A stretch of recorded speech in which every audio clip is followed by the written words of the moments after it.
It's Naja with Tangled Roots Research. This is week 2 in our life cycle series. Last week we talked about birth records. This week it's on to marriage. Oftentimes the records you're going to see are either marriage certificates or marriage licenses. Sometimes those terms are interchangeable, but in most cases the license is going to be before the actual certificate, which just the license authorizes the couple to get married. So it typically only includes their names and the county that they're getting married in. But in some places, the documents can be really awesome, whether they're certificate or license. In the state of Virginia, their documents actually include the name of both parents for the groom as well as the bride and their birthplaces. So you can get a lot of information, the birthplace of the bride and groom, as well as their parents' names and birthplaces, which can be a really helpful document, especially if you weren't certain or didn't feel comfortable with a lead that you may be following about who someone belonged to in terms of their family. Also know that when you're looking for marriage records through online sources for your ancestors, consider that women may be using a name from a prior marriage. So if you're looking exclusively under their maiden name, you may overlook a record because you may not realize that this marriage that you're aware of is actually a second marriage. So a lot of times when they went to marry the second spouse, they used the last name from the first spouse. So keep that in mind when you're searching so that you don't overlook a potential record that does fit your ancestors just because the last name doesn't work.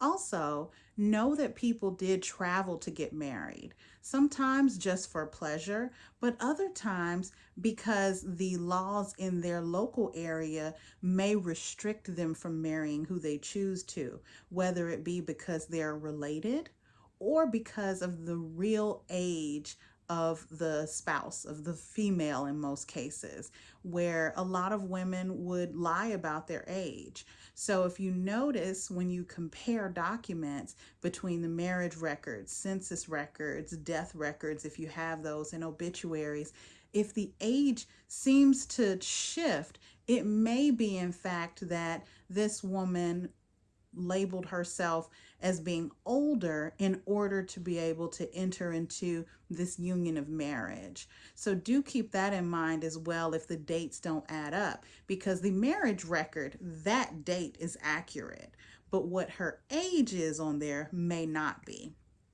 Also, when thinking about the years that people got married, it's often common to see people get married, especially people of African descent, in 1866 and 1867, right after the emancipation occurred, because during the time of slavery, they were not able to form legal unions.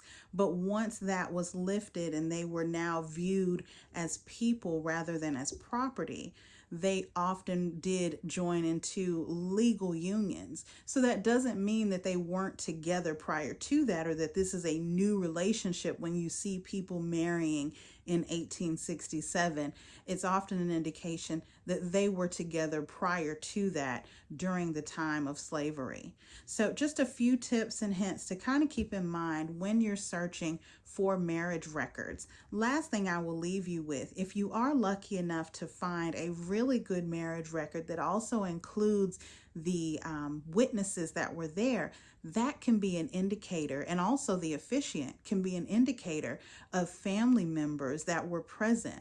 Oftentimes the people that are there are significant to the couple. So you may find some really cool tidbits about who someone is connected to just from looking at the witnesses on their marriage license or marriage certificate. So hopefully I've given you a few helpful hints to continue in your genealogy journey.